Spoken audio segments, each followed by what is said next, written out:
সমগ্র পৃথিবীতে আরবি জিলহজ মাসের 10 তারিখে পবিত্র ঈদুল আজহা বা কোরবানির ঈদ অনুষ্ঠিত হয়ে থাকে। মহান আল্লাহ সন্তুষ্টির আশা নিয়ে নিজের অহংকার আর পশুত্ব বিসর্জন দেওয়ার ভেতর দিয়েই মানুষ কোরবানির ঈদের দিন পশু জবাই করে থাকেন।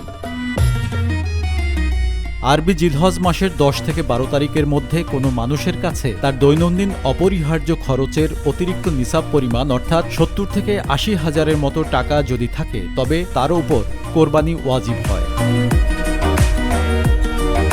সমগ্র বিশ্বের মুসলমানরা ত্যাগের মহিমায় উদ্বেলিত হন। গরিব দুঃখী অসহায় মানুষের মাঝে কোরবানির মাংস এবং প্রিয় সম্পদ বিলিয়ে দেওয়ার স্বর্গীয় আনন্দে মাতোয়ারা হয়ে ওঠেন সবাই।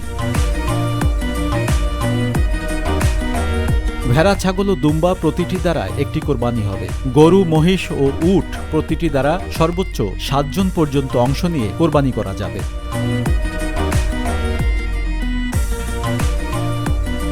কোরবানির বৈষয়িক ও সামাজিক উপকারিতাও অনেক। মুসলমানদের কোরবানির মাধ্যমে সমাজের ব্যবসায়ীদের সহযোগিতা করা হয়। তারা কোরবানির পশুকে অতি যত্ন সহকারে বড় করে ভালো দামে বিক্রি করে নিজেরা যেমন লাভবান তেমনি ক্রেতার মাঝেও পরিতৃপ্তি আসে।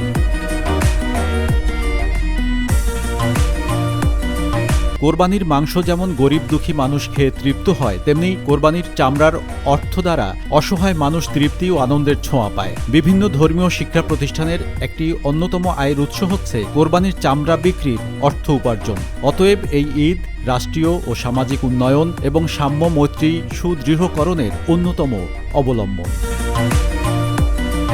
নয়ন মুরাদ, আয়না টেলিভিশন, ঢাকা।